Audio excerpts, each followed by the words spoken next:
Deep, deep, deep inside of this innocent-looking device lies, well, there's no other way of putting it. It's evil. It's like serial killer level evil. This is the story of how I discovered that evil, how I tracked down its nefarious roots, and how I spent years trying to kill it. Only to discover that the evil really wasn't inside of my phone. It was inside of me.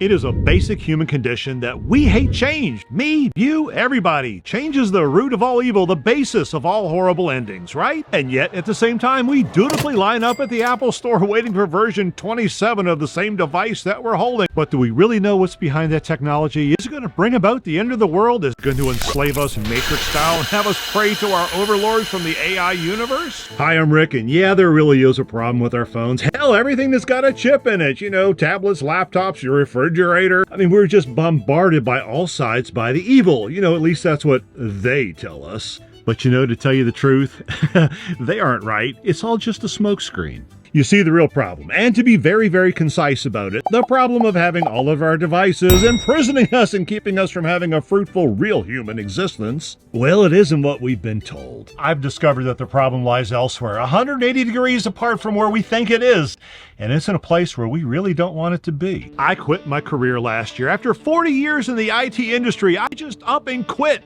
Traveled the world. Okay, I know. What does this have to do with the evil inside of our phones? Well, hang on, it's relevant, I promise you. I will be getting around back to the point, and this will make sense. Anyway, I traveled the world, and then I said to myself, wouldn't it be a grand idea to gut a school bus, travel slowly all around the Americas, and discover whatever you can discover? So why would a normal human being do such a thing? Give up financial security, live inside of a cold yellow steel bus, one which has dragged school children back and forth for years to their bland American education? The answer is, I was on that proverbial treadmill. I was on that hamster wheel, whatever you want to call it. You see, COVID had locked us all up for years. Now, I'm a social extrovert, so I was about ready to bust, or to put it into medical terms, I was about as burnt out as a well-done piece of really bad steak. Now, there were a whole lot of other reasons for my ill-timed and rather rapid departure from a normal life, but the bottom line was, I needed people. Well, why don't you just grab your phone, fire up Facebook, Zoom, whatever? I mean, it's the same thing, right? No.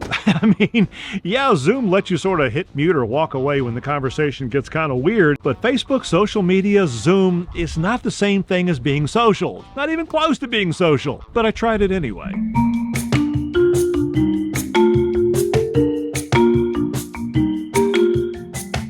So I traveled the world. I used my cell phone as this tour guide slash map slash, well, I'll just stay in touch with everyone back home, and that will truly keep me connected. I mean, like my girlfriend Nikki, she uses her phone constantly. The second I go, hey, where would you like to go to dinner? She whips this thing out and just starts searching. I mean, why would you want to walk around? We're in the middle of Madrid. Why would you not look at menus on the wall and get some fresh air? But no, we have to see the reviews. We have to see the stars. These phones, they've changed the way that we travel. Hey, really quick before we get into the juicy stuff, did you know that I have Patreon? I know, stop a second. I know that you think Patreon is behind the scenes articles, all this wonderful stuff that normal people don't get to get, but guess what? You can get it for free. Yep, my Patreon is exactly, well, $0. Everything out there is public. So head on over. The link is somewhere popping up, popping down. Yeah, you can pay if you want to, and if you do, I truly appreciate it, but you don't have to. There's a whole nother world, a whole nother community just sitting out there, all yours for the taking without a single buck coming out of your pocket. Anyway, this is my iPhone mini. Kind of cute, isn't it? I kind of feel like a circus bear holding a little teeny kid's phone. You see, it's got a tiny little screen, a fast little processor. It's perfect for just jumping in, jumping out of the old interwebs. You see, I wanted a phone that I wouldn't be able to doom scroll, because I'm in that age group now where I need to wear these things to see anything. I also removed all of the social media apps, and the only thing I was going to use this phone for was, well, some maps, managing the YouTube channel, and of course, looking up restaurant reviews, because even I get tired of all that walking and looking. So it sounds like a perfect plan, doesn't it? Well, you know what actually happened in reality? Well, I just learned how to squint.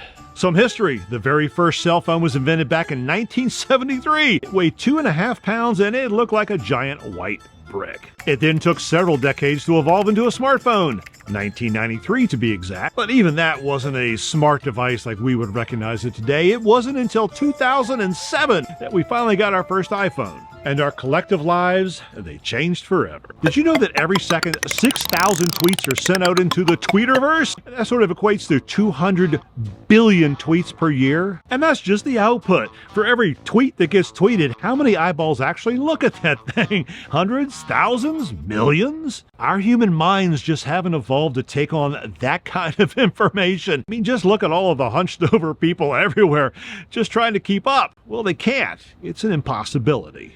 Information overload was a term that was coined way back in 1964, long before the internet was even a thing. And today, there are over 2.5 quintillion bytes of data being created online every single day.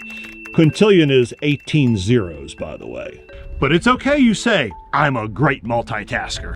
Ugh, I hear this so often, but it is simply not true. You're not a great multitasker. I'm not a great... Humans are not great multitaskers. We just create systems and processes and procedures that make us feel like we are. Have you ever been scrolling through, I don't know, pick your favorite social media. Let's say you're scrolling through Facebook while at the same time watching Game of Thrones over there on the big screen TV.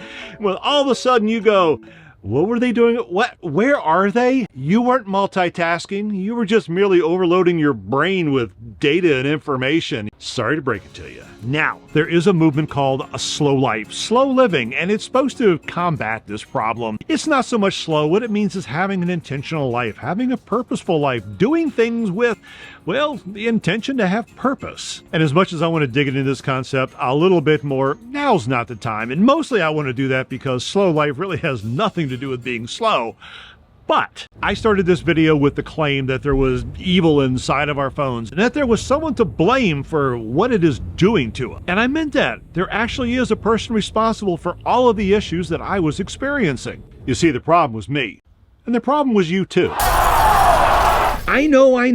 I'm not blaming you. Well, much. Because Facebook is to blame. Society is to blame. They made us do it. And besides, why should I give up convenience anyway? It's not hurting anybody, right? Okay, let me rephrase my statement. I didn't mean to hurt your feelings. There is nobody to blame here, okay? I'm not a bad guy. You're not a bad guy. There's nobody at fault, okay? Let's move on. When I got my iPhone mini, I did so with the intention of limiting myself. When I took all the social media apps off my phone, I just furthered that process. This is what you can no longer do, is what I told myself. Well, we humans suck as much at self-denial as we do at multitasking. So what was my answer? Drinking heavily? Well, more heavily, I mean. What? There is an article linked somewhere down in the description below called The Curious Case of Slow Living, an article penned by yours truly, and it describes how we can use slow living to resolve all of this. But it's not what you think. Oh, you're not into reading? How about I just tell you what it is YouTube style, and if you feel like reading it later, well, the link's down there for you. Slow living, or what they call in Costa Rica, Pura Vida, is this. You pick one thing, something that makes you happy, and you stick with it. You give it the time, you give it the focus, you say no to everything else. Now, you know how this goes.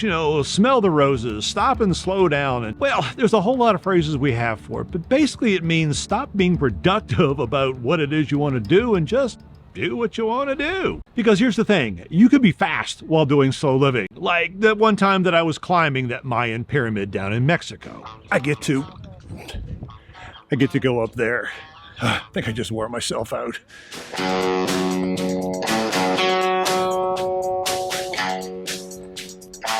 I ever mentioned that I have a fear of heights? Oh, what the hell am I doing?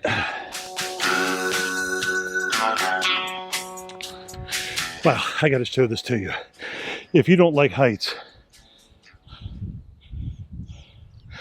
don't look down. When I did that terrifying climb up that Mayan pyramid, I was spending a month in Mexico, and I wasn't there just trying to hop, skip, and jump from one place to the other, mostly because the place that I picked, Merida, well, you can't really do that there. It's slow living at its finest. So, without even knowing it, what I was doing was putting myself in a situation, immersing myself into it for as long as I possibly could, and never moving on to something else until, well, that thing was consumed. And the only time I ever took my phone out of my pocket was, well, to pull up a map to get not lost. lost her, lost this. I got lost a lot down there. Anyway, that's slow living at its finest. Pura vida, as the Costa Ricans say, and we're going to touch on that a whole lot more because that's where I have to take this channel. It's where I have to take myself. And with that, thanks for watching.